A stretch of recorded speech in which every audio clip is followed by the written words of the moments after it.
Live from New Delhi, you're watching DD India Live, India's voice to the world. I'm Abhishek Mahajan, coming up in the next 30 minutes. India slams Pakistan at the UNSA, says it has experienced decades of Islamabad-sponsored terror attacks, also slams Pakistan's disinformation on Indus Water Treaty. India's global outreach against terrorism continues. Delegations in UAE and Japan convey India's strong anti-terror message. Monsoon arrives in India, earliest onset over Indian mainland since 2009, hits Kerala 8 days early. And India's squad for England tour announced Shubman Gill to be India's test captain. Pant announced his deputy. Sai Sudarshan, Karun Nair named in 18-member squad.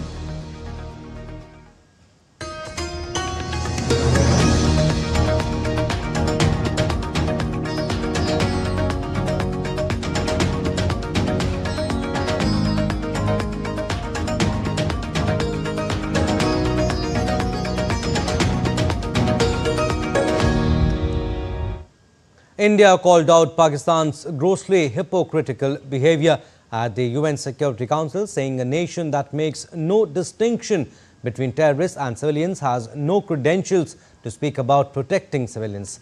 Delhi highlighted that the Pakistani army deliberately shelled Indian border villages earlier this month, killing civilians and intentionally targeted places of worship. Speaking at the UNSC open debate on the protection of civilians in armed conflict, India's permanent representative to the UN, Ambassador Harish Puri, accused Islamabad of lacking the moral authority to address civilian protection, citing its track record of sponsoring terrorism and targeting civilians. India has experienced decades of Pakistani-sponsored terrorist attacks across our borders. This has ranged from the horrific 26/11 attack on the city of Mumbai to the barbaric mass murder of innocent tourists in Pahalgam in April 2025. Pakistan has repeatedly used a civilian cover to advance the cause of terrorism. We just recently saw senior government, police and military officials pay respects at the funeral of noted terrorists targeted by Operation Sindoor. A nation that makes no distinction between terrorists and civilians has no credentials to speak about protecting civilians. There was intentional targeting of places of worship, including gurudwaras, temples and convents, as well as medical facilities. To preach at this body after such behavior is grossly hypocritical. Let us be clear. Protection of civilians should not serve as an argument for protection of UN-designated terrorists. India also ripped through Pakistan's disinformation at the UN on the Indus Water Treaty, asserting that Islamabad violated its spirit by inflicting 3 wars and thousands of terror attacks on India that seek to hold hostage lives of civilians, religious harmony and economic prosperity. India entered into the Indus Water Treaty 65 years ago in good faith. The preamble of the treaty describes that the treaty was concluded in a spirit of goodwill and friendship.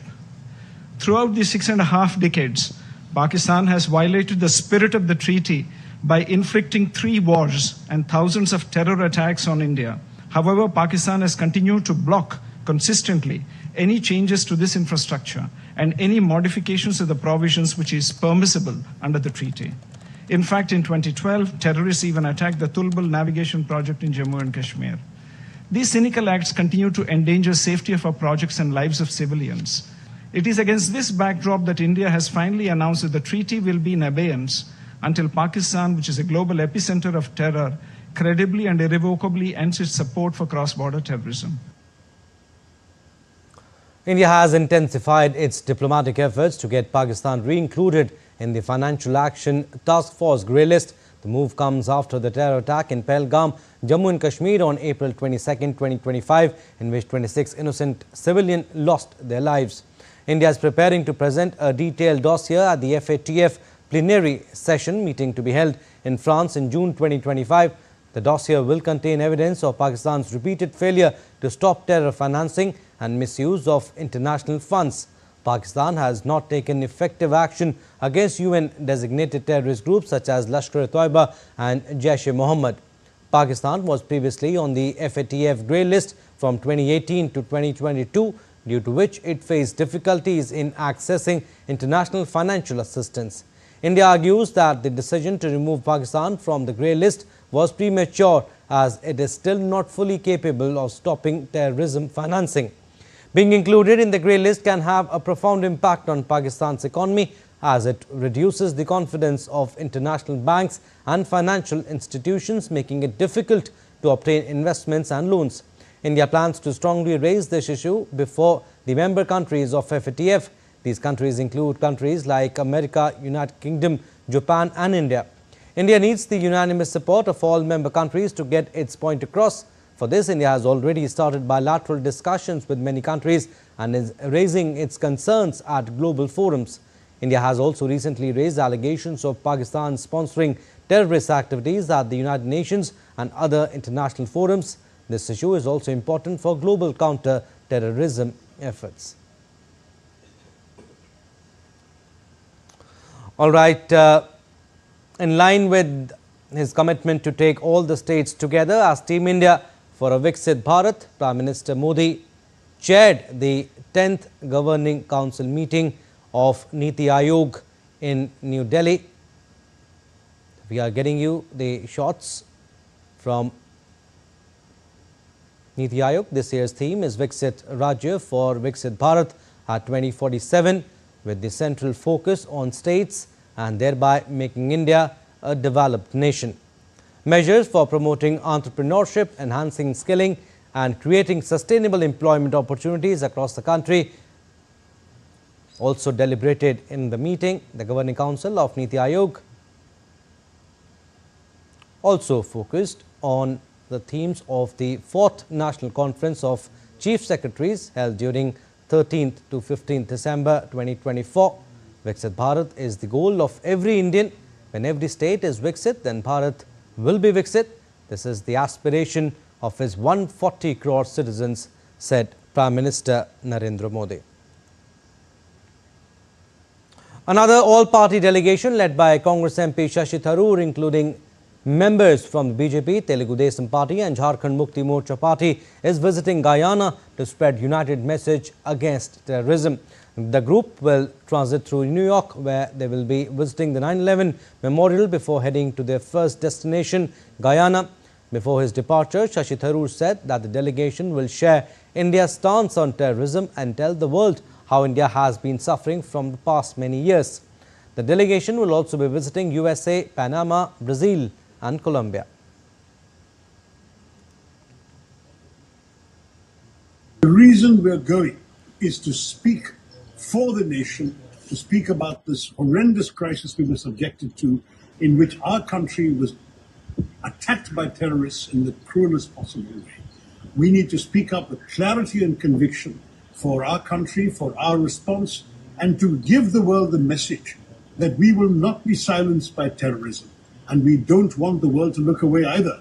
We don't want indifference to triumph over the truth. It's a mission of peace. It's a mission of hope. And it's a mission that will one day remind the world that India stands for all the values we need to preserve in the world today, of peace, of democracy, of freedom, and not of hatred, of killing, and of terror. Jai Hind. India continues its global campaign against Pakistan's sponsored terrorism, with all-party delegations engaged in diplomatic efforts and visiting key countries to spread the message of zero tolerance against terrorism. The all-party delegation, led by BJP's Member of Parliament Baijan Panda, reached Bahrain earlier today, where they were received by Ambassador Vinod K. Jacob at the airport. The delegation will hold key engagements highlighting India's unwavering stand against cross-border terrorism. The group, including MPs from the BJP, AIMIM and other parties, along with former diplomats like Harshvardhan Shringla, will also be visiting Kuwait, Saudi Arabia and Algeria. And the all-party parliamentary delegation led by JDU MP Sanjay Jha interacted with members of the Indian diaspora at the embassy in Japan. The delegation presented a unified front of India, clearly explaining the role of Pakistan in the gruesome terror attacks in Pahalgam on April 22nd and how India, through Operation Sindoor, destroyed the terror bases in Pakistan and Pakistan-occupied Kashmir.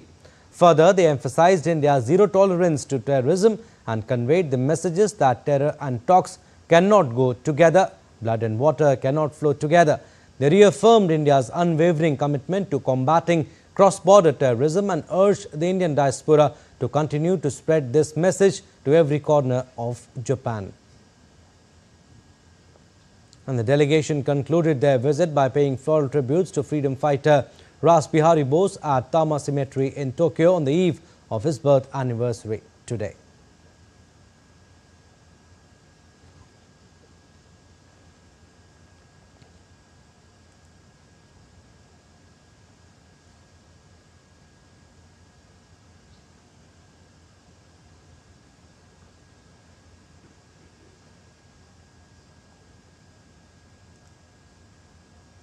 Meanwhile, all-party delegation led by DMK leader and MP Kanimuri Karunanidhi met leaders, thinkers and lawmakers in Russia, conveying India's message against terrorism.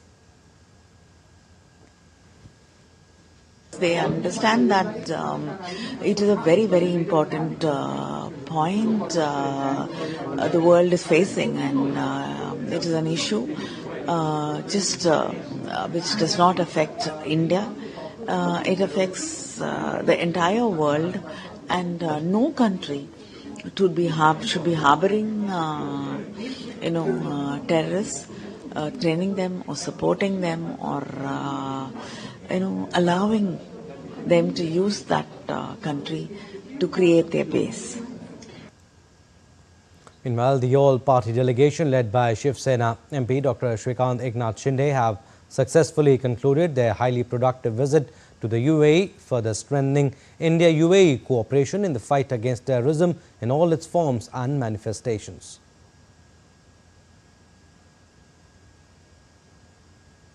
And India's External Affairs Minister Dr. S. Jaishankar shared his remarks on how India and Germany can upgrade their ties as the two countries mark 25 years of this strategic partnership. Dr. Jaishankar, who is visiting Germany, made these remarks during an interaction at German Council on Foreign Relations and acknowledged German support to India after Pahalgam terrorist attack. When it comes to terrorism, I think today, there's virtually no country which would say, I approve of what is done, or no country which would say, I don't condemn what was done. And if I were to say, I have the right to defend myself, my people, I have the right to secure my country, I think much of the world would agree with me. And I'm happy to say that Germany does. We are very encouraged both by the very early condemnation of the terrorist attack, as well as the very clear message which we got on the 7th of May and again today from Minister Wadeful, that Germany recognizes India's right to defend itself against terrorism. The External Affairs Minister offered suggestions on collaboration in several areas to take the ties ahead, listing down the challenges which the modern world has brought forth, such as the chips war, climate change, poverty, damage done by the COVID pandemic, amongst others. External Affairs Minister expressed confidence in the India-Germany ties to face them. Sharing his engagements in Germany, he noted that the time is ripe to think about the next 25 years and how we can fully realize the potential of India-Germany ties. He expressed optimism for trade ties to grow between the two countries, and an FTA with the EU would help in that regard. India and Germany are part of a group called G4, which has been trying to press for a much more contemporary United Nations. So there is a global agenda. There should be an effort for deeper conversations. We need to build up a stronger bilateral collaboration. And much of that, in my view, can be achieved or can be furthered by an expeditious conclusion of an India-European free trade agreement. A free trade agreement in today's context, particularly because for the European Union, in many ways it has been a very key pillar of its foreign policy engagements. To conclude an FTA agreement has a significance beyond trade, beyond investment, beyond economics. Bangladesh's chief advisor Mohammad Yunus is set to meet with key party leaders in capital Dhaka today. The meetings with the Bangladesh Nationalist Party and Jamaat-e-Islami aim to discuss the current political situation and elections. BNP will meet with Yunus at 7:30 p.m. local time, where they are set to discuss the present situation and elections, as confirmed by the party's media cell. This comes days after Yunus reportedly voiced his desire to resign. Yunus, who leads the caretaker government as its chief advisor until elections are held, has called for rival political parties jostling for power to give him their full support. Shifting focus to international updates now, Russia on early Saturday attacked Ukraine's capital Kiev with drones and missiles, triggering fires, strewing debris throughout the city, forcing many Kiev residents to take shelter in underground subway stations. Ukrainian Air Force said that Russia fired 14 ballistic missiles on Kiev. The city's military administration said that at least 14 people were killed in the airstrikes, and the explosions led to fires in several places across the city. Ukrainian President Volodymyr Zelensky urged more international sanctions on Russia. This nighttime attack came hours after Russia and Ukraine began a major prisoner exchange that was agreed by both sides in Istanbul last week. Meanwhile, Russian forces continued its operation in several directions in Ukraine. In daily briefing, the Russian Defense Ministry said that the Russian forces brought under control 6 settlements in Sumy, Kharkiv and Donetsk between May 17 to 23rd. The ministry also said that Russian air defense systems intercepted guided bombs and more than 1,000 drones of the Ukrainian forces.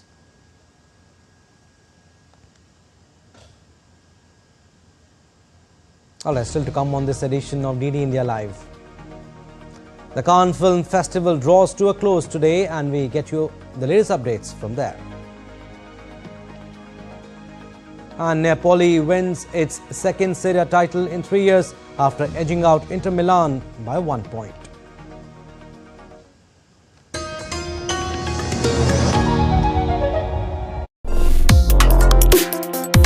Complex issues, hidden agendas, twists and turns, strategic games. We think all dots are linked. We just need to connect them. Join me every week as I connect the dots to unravel hidden designs in statecraft, mysteries, and decode issues that matter to you. Watch Connecting the Dots with me at these times on DD India.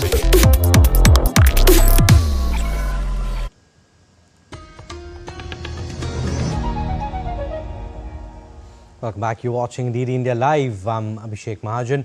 The southwest monsoon has officially arrived in Kerala, marking its onset today, the 24th of May 2025. That's 8 days earlier than the usual date of June 1st. This year's early arrival makes it the earliest monsoon onset over Kerala since 2009, when it began on May 23rd. And if you look further back, the earliest onset on record since 1975 was in 1990, when the monsoon arrived as early as May 19th, a full 13 days ahead of the normal schedule. With the monsoon setting in early, eyes are now on its progress across the country. The India Met Department has predicted extremely heavy rainfall likely to occur at isolated places over Konkan and Goa, central Maharashtra, coastal Karnataka and south interior Karnataka and Kerala today. Meanwhile, extremely heavy rainfall is expected today in 2 northern Kerala districts of Kannur and Kasargodu, with the IMD declaring red alert in these districts. IMD has also put 5 northern districts from Malappuram to Kasargodu on red alert on Sunday. The conditions are likely to be more favorable for advancement of monsoon in most parts of the northeast India during the next 2 days. India Met Department has issued yellow alert in various districts of Assam. As per latest report, none of the rivers are flowing above danger level in Assam, and none of the population or animals have been affected. And in response to the flood-related risk, the Assam administration has activated its emergency response systems. Authorities focused on identifying vulnerable zones and ensuring that preventive measures are in place to mitigate the impacts of the rainfall.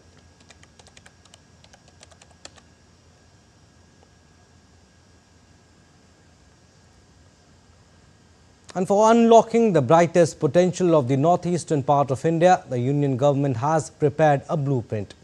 DD India's Vishal Barrister finds out more with the Union Minister for Skill Development at the two-day summit held in Delhi. Skilling for AI readiness. Yes, this is the buzzword for Northeast, and I have with me the Union Minister for Skill. Let's talk to him and find out. This is the project that everybody is looking forward to. Thank you. We've had a series of engagement and discussion with all the stakeholders, including the boards, our education ministry, NCRT, and of course, domain experts, people from industry. And now we've created the modules and we are ready to roll it out from 6th to 12th. Very soon we'll be inaugurating it, and it will be a great opportunity for young people to undergo an assessment, a self-assessment at online exam, online course, and get a certificate and credit for the same. You've spoken about 50% apprenticeship and 50% education. Yes, embedded apprenticeship degree program is being rolled out. UGC has already got guidelines in place, and several universities have come forward and accepted and taken the program. MOUs are also being signed as we speak.